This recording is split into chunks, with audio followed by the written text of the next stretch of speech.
오늘 아침 일찍 서울 용산 재개발 상가 옥상에서 경찰이 무리한 진압작전을 하던 중에 불이 났습니다. 철거민 6명과 경찰 1명이 숨지고 20여 명이 다쳤습니다. 유충환 기자의 보도입니다. 지금 여러분들 경찰이 진압작전에 나서자 건물 옥상에서 농성을 하던 철거민들이 화염병을 던지며 강하게 맞섭니다. 출근 시간을 앞둔 오늘 아침 서울 용산의 재개발 지역 5층 건물. 농성 중인 철거민을 해산시키기 위해 경찰은 10톤짜리 기중기를 이용해 경찰 특공대원들을 태운 컨테이너를 건물 옥상에 접근시켰습니다. 철거민들은 옥상에 설치해놓은 망루 안에서 화염병을 던지며 경찰의 진압작전에 대항했습니다. 망루 안에는 대여섯 명의 철거민들이 있었고 옥상은 물과 기름이 뒤섞여 있는 상태였습니다. 경찰 특공대원들이 옥상에 투입된 직후 화염병을 만들기 위해 쌓아놓은 신어 70여 통에 갑자기 불이 붙었습니다. 순간 망루는 퐁 소리와 함께 폭발했고 망루 안에 있던 농성 철거민 5명은 빠져나오지 못하고 그 자리에서 숨졌습니다. 특공대원들이 들어가고 나서 한 1, 20분 뒤 이제 그렇게 됐고 그러고 나서 조금 있다가 바로 폭발음이 일어났죠. 망루에서 발견된 시신은 심하게 훼손돼 신원 파악을 위해 국립과학수사연구소로 옮겨졌습니다. 철거민 5명과 함께 진압작전에 투입된 경찰 특공대원 김남은 경장도 목숨을 잃었습니다. 또 철거민과 경찰 22명이 화상을 입고 인근 병원으로 옮겨져 치료를 받고 있습니다. 여기에 건물에서 추락해 병원으로 옮겨져 치료를 받던 50대 양회성 씨가 오늘 저녁 숨져 희생자는 모두 7명으로 늘었습니다. 재개발이 추진 중인 이 지역에서 세를 얻어 영업을 하던 상인들이었습니다. 이들은 보상 문제를 놓고 갈등을 벌이다 어제 오전 빈 건물에 들어가 농성을 시작했고 경찰이 곧바로 해산 작전에 나서자 화염병을 던지며 맞서왔습니다. 경찰은 철거민들이 농성을 시작한 지 하루가 지난 오늘 아침 특공대원들을 투입해 진압에 나서 2시간 만에 작전을 완료하고 철거민 25명을 현장에서 연행했습니다. MBC 뉴스 유충환입니다. 경찰은 물대포 쏜 뒤 공중에서 컨테이너로 침투했고 철거민은 게릴라식으로 맞서서 시가전을 방불케 했습니다. 임명현 기자가 시간별로 상황을 정리하겠습니다. 어둠이 가시지 않은 오늘 아침 6시. 철거민들의 농성장인 옥상 위 망루를 향해 경찰이 물대포를 쏘기 시작했습니다. 건물 아래와 근처 건물 옥상 모두 3군데 방향에서 물대포가 발사됩니다. 철거민들은 길가로 화염병을 던지며 강하게 저항했습니다. 이제 그만 농성을 중단하시고 건물에서 내려와 주시기 바랍니다. 출근길 건물 앞 8차선 도로가 봉쇄되고 10톤짜리 기중기가 동원됐습니다. 그리고 경찰 특공대원들이 탄 컨테이너 박스를 옥상으로 끌어올렸습니다. 특공대원들이 옥상에 진입합니다. 컨테이너 안에 경찰은 물대포를 발사하고 철거민은 컨테이너를 향해 화염병을 던집니다. 그 사이 건물 내부에서는 본격적으로 철거민 연행이 시작됐습니다. 다시 두 번째로 끌어올려진 경찰의 컨테이너가 망루 지붕 위에 내려앉았습니다. 망루 안에서 화재가 발생한 듯 불꽃이 새어나옵니다. 그리고 몇 분 뒤 지금 저 뭐예요 지금? 안에 사람들 있어요 지금요. 큰 폭발음 소리와 함께 망루가 화염에 휩싸였고 순식간에 무너져 내렸습니다. 철거민 한 명은 불길을 피하기 위해 필사적으로 난간에 매달렸지만 결국 추락했고 옥상에 남아있던 철거민들은 불타는 망루를 보며 발을 동동 굴렀습니다.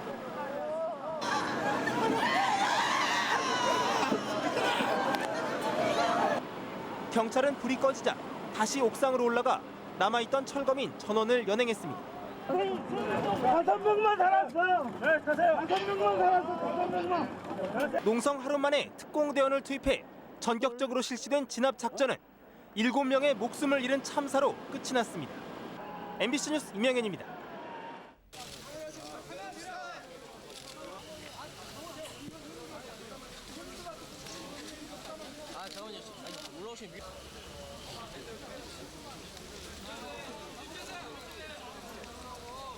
대변인요.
진상조사단을 꾸려서 강력을 모아서 이 사건의 근인과 원인을 제대로 밝히는 일에 중점을 둘 것이고요.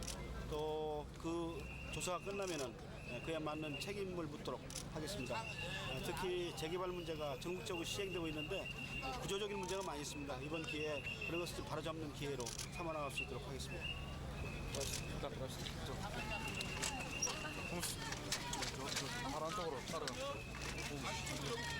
용산 참사 당시에 경찰은 신호가 있다는 사실을 이미 알고 있었습니다. 용산 참사를 수사 중인 검찰은 불이 난 경위에 집중하고 있습니다. 박영회 기자입니다. 검찰은 경찰이 진압에 들어가기 직전 철거민들이 농성 중인 막루에 신호가 보관돼 있다는 사실을 알고 있었다고 밝혔습니다. 검찰 관계자는 신호를 뿌리는 것을 보고 진압에 들어갔고 막루에 진입할 당시 신호가 뿌려져 있어 이 같은 사실을 충분히 인식하고 있었다고 말했습니다. 바닥은 왜 뭐가 있었냐면은 물이 흥건하게 물이 한 우리 발목까지 그 차 있는 상태였습니다. 그래서 신호가 아마도 그 물 위에 뿌려진 상태에서 그게 바로 발화가 된 것 같습니다. 검찰은 신호가 막루 3층에 보관돼 있었고 불도 이곳에서 난 것으로 추정했습니다. 참사 당시 4층짜리 막루엔 10명에서 12명이 농성을 벌이고 있었으며 경찰 특공대가 막루에 진입해 1, 2층을 진압한 뒤 3층 진입을 시도하는 과정에서 불이 난 것으로 파악했습니다. 검찰은 오늘도 막루에서 탈출한 농성자 4명과 막루 진압에 참여한 경찰관들을 상대로 화재 원인과 발화 지점을 찾는 데 주력했습니다. 30명을 투입해 현장 감식에도 나섰지만 진술이 엇갈리는 데다 사망자까지 있어 조사에 어려움을 겪고 있습니다. 검찰은 당시 농성 건물 전체엔 세입자 10명과 전국 철거민 연합회 회원 등 30여 명이 있었고 연합회 측이 농성 전 막루 설치 방법을 연습시켰다고 밝혔습니다. 체포된 농성자 25명에 대한 신병 처리는 오늘 밤 늦게 결정될 것으로 알려졌습니다. MBC 뉴스 박영호입니다. 경찰의 오늘 국회 보고를 보면 경찰이 아직도 사태 파악을 하지 못한 것 같습니다. 보고대로라면 미리 화재에 충분히 대비했고 경찰 피해는 훨씬 큽니다. 특공대 배치 규모는 알려진 것보다 커서 의문이 생겼습니다. 이정신 기자입니다. 경찰은 화재와 같은 만일의 사태에 대비해 사전 조치로 대규모 소방력을 미리 현장에 배치했다고 국회에 보고했습니다. 현장 안전조치로는 화재 등 우발 상황에 대비하기 위해 소방차 9대, 구급차 15대, 구조차량 5대, 소화기 800개 등을 배치하였고 하지만 소방방재청의 보고는 달랐습니다. 사전에 출동한 소방차는 2대뿐이고 경찰이 주장한 대규모의 소방차는 진압작전 중 화재가 발생한 이후에 온 걸로 돼 있습니다. 또 경찰 부상 규모와 정도도 경찰과 소방방재청 내용이 달라 경찰 측이 피해를 부풀리고 있다는 지적도 나왔습니다. 이 과대 포장해서 부상을 강경 진압의 정당성을 확보하는 의도가 있지 않나? 예, 전혀 그런 일 없습니다. 그러니까 왜 파악이 다르냐고 이거 내용이요.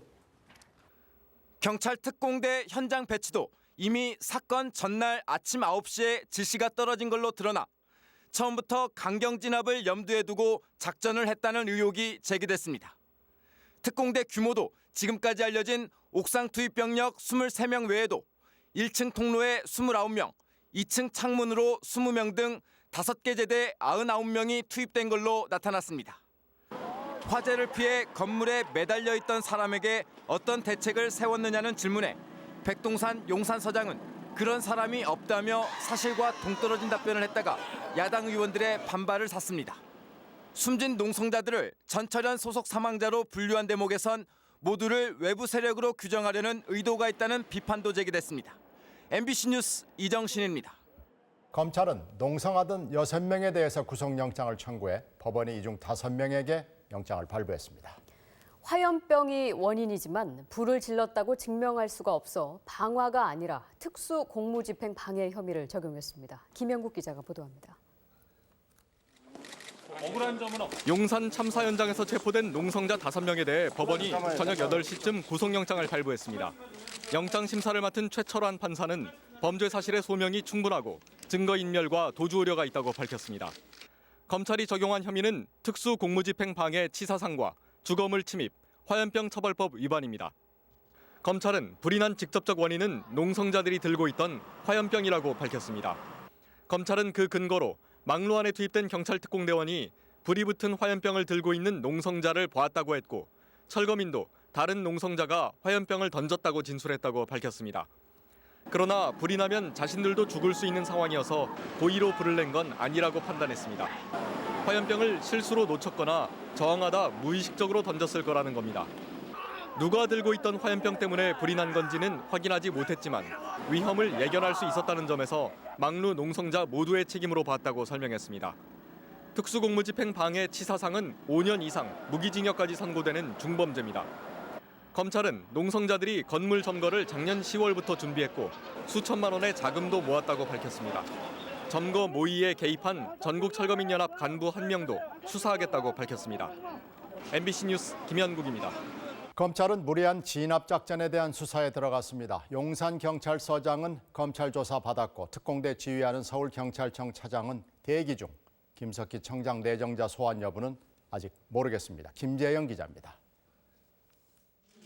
검찰은 오늘 저녁 농성 진압을 현장에서 지휘한 백동산 서울 용산경찰서장을 소환해 조사했습니다. 검찰은 백 서장을 상대로 당시 진압 상황과 왜 농성 하루 만에 특공대를 투입해 진압에 나서게 됐는지를 확인하고 있습니다. 경찰은 진압 전날 저녁 열린 대책회의에서 백 서장이 특공대 투입을 요청해 김석희 청장이 이를 승인했다고 밝힌 바 있습니다. 검찰 관계자는 경찰의 농성장 진입이 적정했는지를 조사할 계획이라며 투입 시기 같은 정책적 판단은 조사 대상이 아니라고 말했습니다.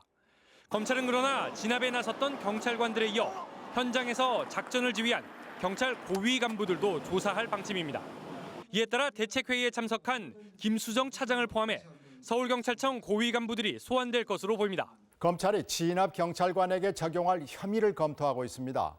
사고가 날지 모른다는 미필적 고의가 있었는지 아니면 과실이었는지를 보고 진압 수칙을 제대로 지켰는지도 살핍니다. 강민구 기자입니다.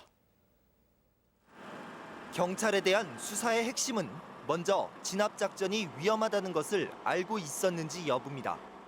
경찰이 낸 농성장 진입 계획에 따르면 농성장에 염산과 시너, 화염병 등이 있다는 사실이 위험물 현황으로 사전에 보고돼 있었습니다. 이 위험 물질이 다수 있을 것이라는 예측은 할 수가 있었습니다. 강제 진압에 나설 경우 농성자들이 불을 지르거나 투신을 하는 돌출 행동도 우려된다고 적혀 있습니다. 두 번째는 내부 수칙을 제대로 지켰는지 여부입니다. 특공대 운영 규칙에는 먼저 협상을 하고 경고방송과 함께 안전조치를 취한 뒤 진압하도록 돼 있습니다. 농성자를 충분히 설득하고 위험물질이 소진되기를 기다려 진압에 나선 전례가 이번엔 왜 적용되지 않았는지도 조사될 것으로 보입니다. 경찰 상황보고에 따르면 경찰 특공대는 농성이 시작된 날 오전 9시에 이미 배치됐습니다. 이 때문에 경찰이 처음부터 강경 진압을 염두에 뒀던 게 아니냐는 의혹도 나왔습니다. 안전조치를 제대로 취했는지도 조사할 대상입니다. 경찰은 물론은 끄기 어려운 시너 화재에 충분히 대비했는지, 투신에 대비한 매트리스와 소방차, 구급차가 보고대로 실제 배치됐는지가 관건입니다. 검찰은 특공대 투입이 확정된 19일 저녁 대책회의에서 누가 어떤 논의를 거쳐 작전을 결정했는지가 경찰 조사의 또 다른 핵심일 것으로 보고 있습니다. MBC 뉴스 강민구입니다.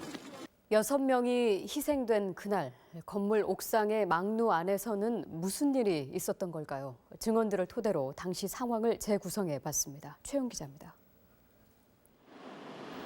물대포의 지원을 받으며 경찰 특공대원들을 태운 컨테이너 박스가 옥상에 접근하자 철거민들이 화염병을 던지며 대항합니다. 옥상에 투입된 특공대원들은 먼저 옥상의 철거민들을 연행해 끌어낸 뒤 막루 출입문을 뜯고 안으로 들어갔습니다. 아직 어둠이 채 거치지 않은 시간, 막루 안은 앞이 안 보일 만큼 어두웠고 신어 냄새는 코를 찔렀습니다. 경찰이 진입하자 1층의 철거민들은 격렬하게 맞섰습니다. 플래시 불빛만이 있는 어둠 속에서 격렬한 몸싸움이 벌어졌습니다. 우리가 이렇게 어떤 조명을 이렇게 후레쉬라든지 이렇게 준비를 하고 갔지만은 굉장히 안이 좀 우리가 구분하기도 힘들고 그 입구 쪽에서 격렬했죠. 우리가 쇠파이부터 시작해서 보이지가 않으니까. 1층을 제압한 특공 대원들이 좁은 계단을 통해 2층으로 진입하자 철거민들의 대응은 더 거세졌습니다. 쇠파이프와 화염병, 방패와 소화기가 어지럽게 부딪혔습니다. 3층에서도 상황은 마찬가지. 특공 대원들은 그러나 4층 진입을 앞두고 일단 철수해야 했습니다. 올라가면 올라서 더 좀 어둡고 후레쉬도 이렇게 장시간 또 어떤 켜놓다 보니까 방전이 되고 그래가지고 굉장히 격렬해가지고 다시 이제 내려왔습니다. 다시. 장비를 갖추고 다시 막루 안으로 들어가 3층 진입을 위해 철거민들과 대치하던 상황.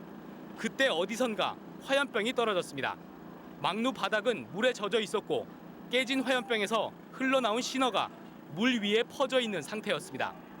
그 화염병이 떨어지자마자 불이 그냥 순식간에 그냥 생각할 겨를도 없이 그 층이 전체가 그냥 불이 확 올라들었어요. 지금 저 뭐예요 지금? 안에 사람들 있어요 지금요. 불길이 급속하게 번지자 특공 대원들에겐 철수 명령이 떨어졌습니다.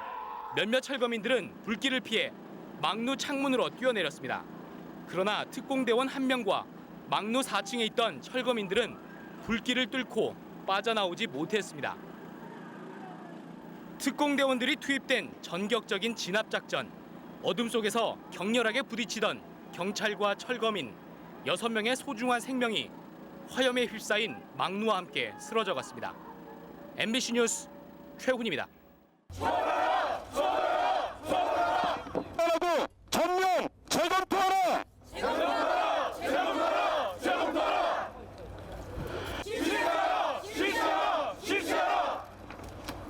사회당 등 그동안 세입자 문제와 부거 문제와 관련된 그냥 단체 소견은 서면으로 배치하는 걸로 하고 함께하신 분들도 간단하면 언급해드리도록 하겠습니다. 전면 재검토를 촉구하는 세입자를 대표해서 이 뉴타운 재개발이라는 무차별적인 이 개발로 인해 실제로는 시나 정부에서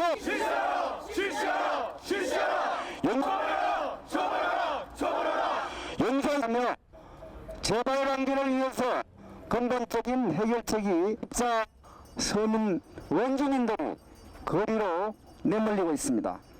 이번 용산에 그런데 단순히 이번 사태로 실무진 몇 명 교체하고 용산 사구역 철거민 사고라측 용산 사구역 재개발 사업 철거 현장에서 6명의 고귀한 생명이 유명을 달렸다.